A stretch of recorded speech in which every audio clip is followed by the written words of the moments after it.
Hello बच्चों, तो स्वागत है आप सभी का आपके अपने YouTube चैनल गणेशाय वर्ल्ड पर, जहां आप पढ़ते हो 11th 12th physics chemistry absolutely for free और आपके सारे डाउट होते हैं क्रिस्टल क्लियर। चलिए, तो आज हमारा टॉपिक क्या होने वाला है। आज भैया हम गॉस दी बॉस को पढ़ने वाले हैं। आज हमारा टॉपिक होने वाला है गॉस की प्रमेय।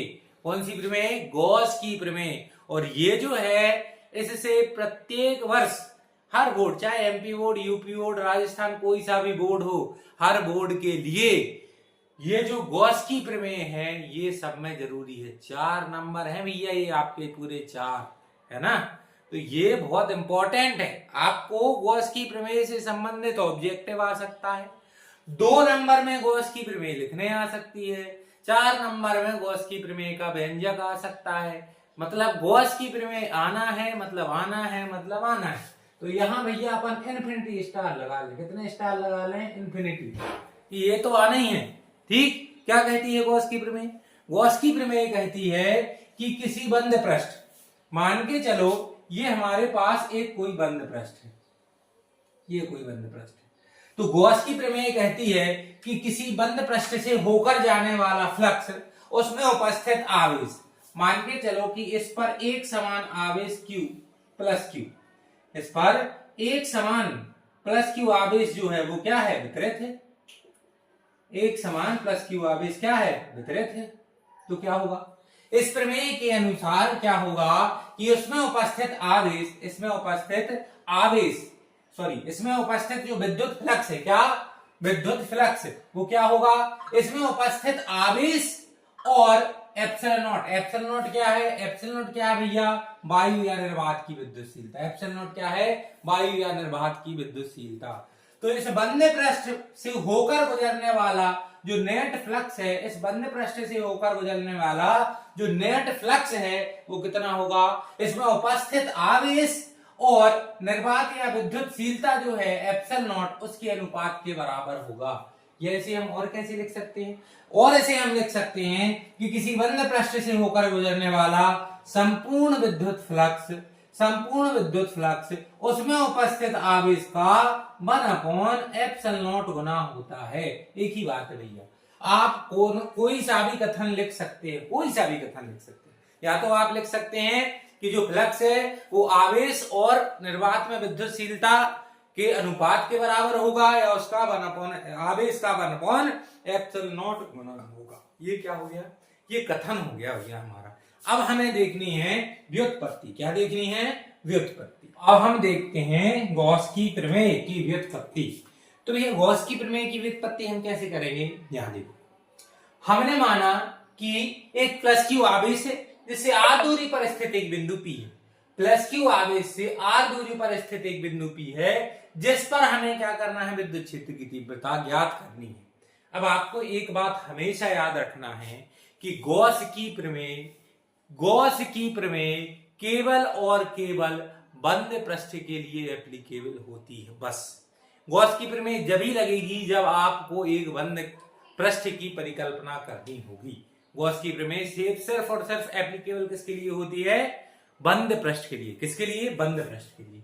तो यदि Q से r दूरी पर स्थित एक बिंदु P है, तो हमने क्या किया है? बिंदु P से होकर गुजरने वाले एक गोला माना है हमने, वृत्त नहीं समझना है इसको।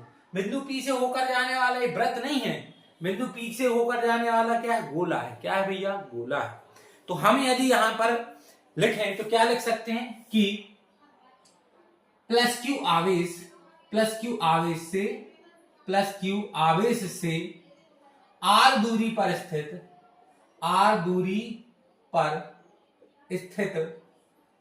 बिंदु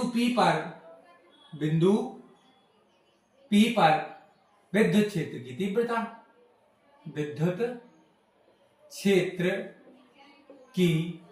तीव्रता, जल्दी से बताओ कितनी होगी? जल्दी बताओ। अब यहां तो कोई टाइम लगने ही नहीं चाहिए। K Q या K की जगह पर लिखें 1/4 एप्सिलॉन नॉट Q/r²। ये तो हमें बहुत अच्छे से पता है, यहां तो कोई डाउट होना ही नहीं चाहिए। यहां तो कोई डाउट होना ही नहीं चाहिए भैया कि प्लस Q आवेश से r दूरी पर स्थित एक बिंदु P पर विद्युत क्षेत्र की तीव्रता, यह आ गई हमारी 1/4 Q/r²। अब यदि हमें गॉस की प्रमेय की व्युत्पत्ति करनी है। हमें क्या करना है, हमें गॉस की प्रमेय की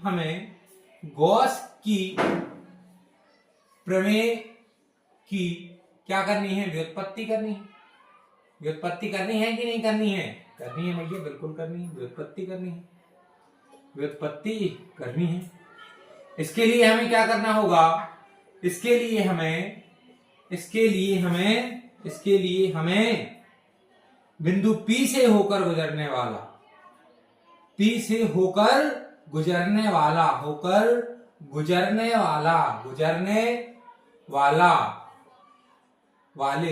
बंद पृष्ठ की परिकल्पना करनी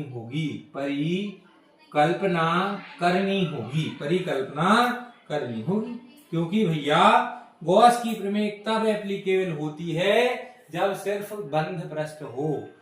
ओपन, यदि कोई ओपन है, पृष्ठ नहीं है, तो वहां गॉस की प्रमेय नहीं लगेगी। ठीक, तब अब देखें, तब एक बंद पृष्ठ की कल्पना करनी होगी। पृष्ठ हमने क्या मान लिया, S।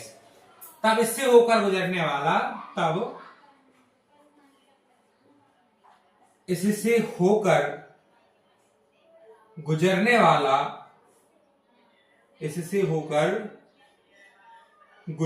वाला कुल फ्लक्स, तो इससे होकर गुजरने वाला कुल फ्लक्स अभी पढ़ा हमने, क्या होता है, फाई ई बराबर ई एस कॉस थीटा। क्या होता है, ई एस कॉस थीटा। यदि हम छोटा सा फ्लक्स निकालें तो क्या होगा, फाई ई बराबर ईडीएस कॉस थीटा। अब आप समाकलन कर रहे हो बंद पृष्ठ के लिए, तो ये गोला लगाना बहुत जरूरी है, क्योंकि समाकलन किसका हो रहा, बंद पृष्ठ का, तो ये गोला आप जरूर लगा देना। ये सूत्र भैया हम पढ़ चुके हैं, ये सूत्र तो हम फ्लक्स से पढ़ चुके हैं। लास्ट वीडियो में हमने विद्युत फ्लक्स के लिए ये फॉर्मूला ड्राइव किया था कि विद्युत फ्लक्स क्या होता है, फाई ई बराबर ईडीएस कॉस थीटा। जहां पर थीटा क्या है, जहां पर थीटा है भैया ई और डीएस के बीच का एंगल। अब यहां देखो, यदि एक पृष्ठ है तो मुझे बताओ विद्युत बल रेखाओं की दिशा या विद्युत क्षेत्र की दिशा क्या होगी। हमेशा विद्युत क्षेत्र की दिशा किसी गोलीय पृष्ठ के लंबवत होती है। कैसी होती है, लंबवत। तो भैया ये लंबवत ऐसे निकल रहा, लंबवत जा रही नहीं जा रही। अब यदि आप देखो, ऐसे होती, हमेशा कैसी होती, लंबवत। मान के चलिए ये गोलीय पृष्ठ है, तो इसके लंबवत होगी विद्युत क्षेत्र की दिशा। और हमें एक बात और पता है, हमें क्या पता है, एरिया वेक्टर कल पढ़ा था ना, क्षेत्रफल सदिश क्या होता है, क्षेत्रफल सदिश भी हमेशा अंदर से बाहर की ओर लंबवत जाता है। तो क्षेत्रफल सदिश की दिशा भी यही हो गई और विद्युत क्षेत्र की तीव्रता की दिशा भी यही हो गई। तो क्षेत्रफल सदिश और विद्युत क्षेत्र की तीव्रता के बीच का जो एंगल थीटा है, ये कितना आ गया, ये आ गया भैया थीटा बराबर 0। थीटा बराबर क्या आ गया, 0। और cos 0 की वैल्यू क्या होती है, cos 0 की वैल्यू होती है 1। तो यदि हम देखें हमारे लिए, यदि हम यहां पर देखें कि हमारे लिए फाई ई बराबर क्या आ गया, हमारे लिए फाई ई बराबर क्या आ गया, फाई ई बराबर आ गया भैया ईडीएस। क्या आ गया, ईडीएस। अब क्या होगा, फाई ई का समाकलन क्या होगा, फाई यहाँ डी फाई, ठीक, फाई का समाकलन क्या होगा, फाई। अब क्या करें, ई को बाहर लेके आए, अब डीएस का समाकलन करो। अब समझना समाकलन क्या होता है। मैंने आपको बताया था ये एक रेखा है, ये एक क्या है, रेखा। यदि इस पूरी रेखा की लंबाई कितनी है, x, इस पूरी रेखा की लंबाई कितनी है, x, और इसका छोटा सा भाग क्या है, dx, इसका छोटा सा भाग क्या है, dx। अब यदि मैं इसका क्या कर रहा हूं, समाकलन का मतलब होता है सम ऑफ इनफाइनाइट टाइम। समाकलन का मतलब क्या होता है, सम ऑफ इनफाइनाइट टाइम। यदि मैं dx का समाकलन करूं तो dx इसको मैं जोड़ूंगा तो मुझे x लंबाई प्राप्त हो जाएगी। यहां हम किसका समाकलन कर रहे हैं, ds का। ds मतलब इस पृष्ठ का छोटा सा भाग, ds मतलब इस पृष्ठ का छोटा सा भाग। यदि मैं ds का समाकलन करूंगा तो क्या मुझे पूरे जो गोला है उसका क्या मिल जाएगा, मुझे area.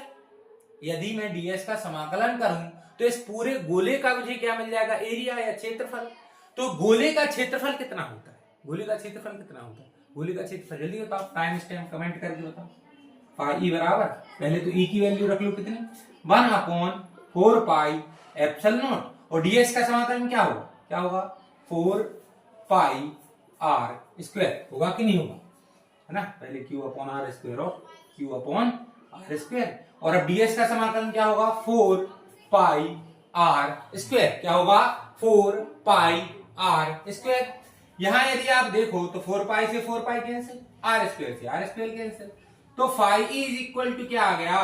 Phi is equal to आ गया Q upon epsilon naught. Phi is equal to क्या आ गया? Q upon epsilon naught. और यही तो है भैया गॉस की प्रमेय। यही क्या है? यही गॉस की प्रमेय है। यही क्या है? यही गॉस की प्रमेय है। तो भैया ये हमने गॉस की प्रमेय क्या कर दी? सिद्ध। तो अब आपको फाई का एक ये फॉर्मूला बन गया, फाई बराबर रेडियस cos थीटा, और दूसरा फाई यानी विद्युत फ्लक्स का फॉर्मूला बन गया क्यू अपॉन एप्सिलॉन नॉट। अब हमें आगे इन्हीं फॉर्मूलों के उपयोग हैं बहुत सारे, है ना? ऐसे हम अब गॉस के प्रमेय के अनुप्रयोग पढ़ेंगे जो इन्हीं फॉर्मूलों से सिद्ध होंगे। तो क्या यहां तक आपको गॉस की प्रमेय और उसकी व्युत्पत्ति समझ में आई? भैया इस वीडियो को बार बार देख लेना, 2 से 3 बार देख लेना यदि एक बार में समझ में नहीं आए, और यदि कुछ डाउट रहे तो वो पूछ लेना, क्योंकि मोस्ट मोस्ट मोस्ट इंपॉर्टेंट है। गॉस की प्रमेय आना निश्चित है, कोई सा भी बोर्ड हो आना निश्चित है। उम्मीद है आपकी वीडियो, आज की वीडियो आपको पसंद जरूर आई होगी। यहां तक बने रहने के लिए आपका बहुत बहुत धन्यवाद। आपका भी बहुत बहुत धन्यवाद।